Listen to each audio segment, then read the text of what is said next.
Going on, guys? Today we're going to be talking about Destiny 2 Edge of Fate first impressions campaign, what I thought, how good it was, basically a campaign review and first impressions. So yeah.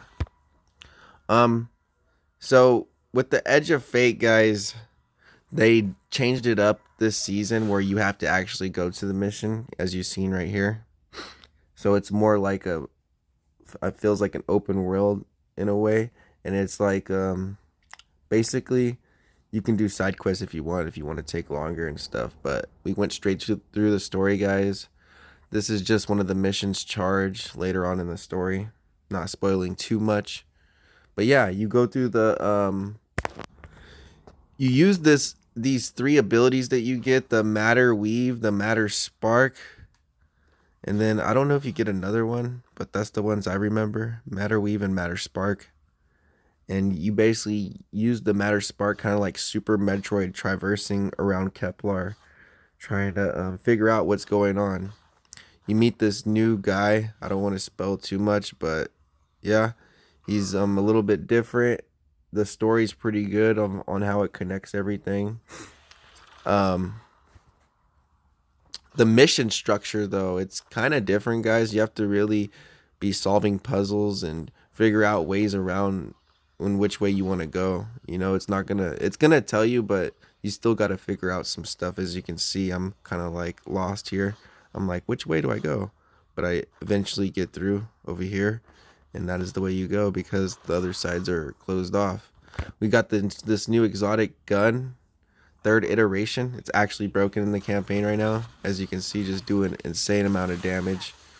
Yeah, the build and the updates with this is insane, guys. This is just first impressions. Like, the builds that we're doing nowadays are actually cool because you can kind of build craft. I can't get that good tier of loot right now. I can only get like 1 to 2 tiers right now, but the more you level up and get higher levels, the higher geared loot you get in tiers and stuff. So yeah, I'm sure Trials of Osiris will have like the best tiers.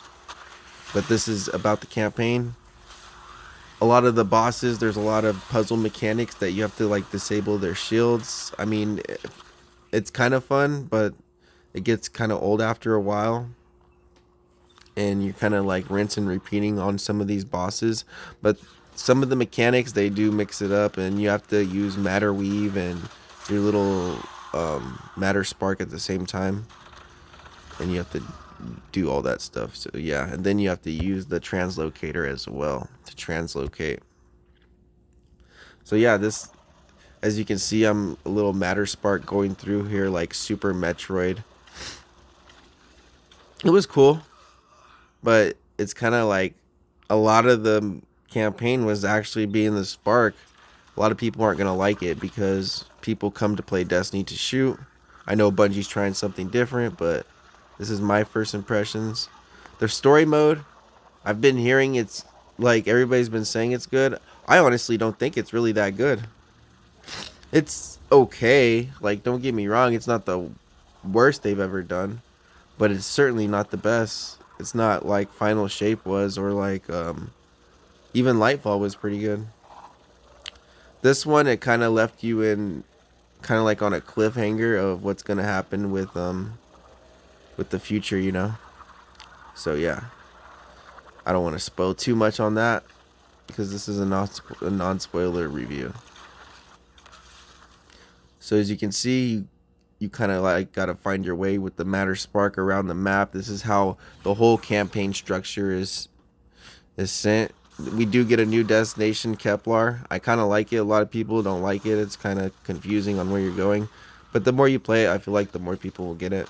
And maybe it has to grow on people, this destination. You're fighting the House of Exile. And that's a different Fallen branch that we haven't fought in a while. So yeah, the Green Fallen. Pretty cool. You beat this on Legendary, you do get an exotic. There's also an exotic hand cannon that everybody knows about, Graviton Spike.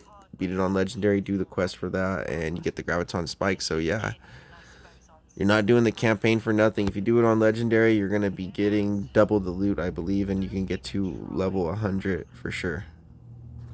You don't have to like do other stuff. But yeah, first impressions, the campaign, it's fun. You kind of switch it up. You're not always just shooting. You hardly use your sparrows in this DLC, if not at all. You're going to be using Matter Spark, which could be a turnoff for most. But with that being said, I did kind of enjoy it.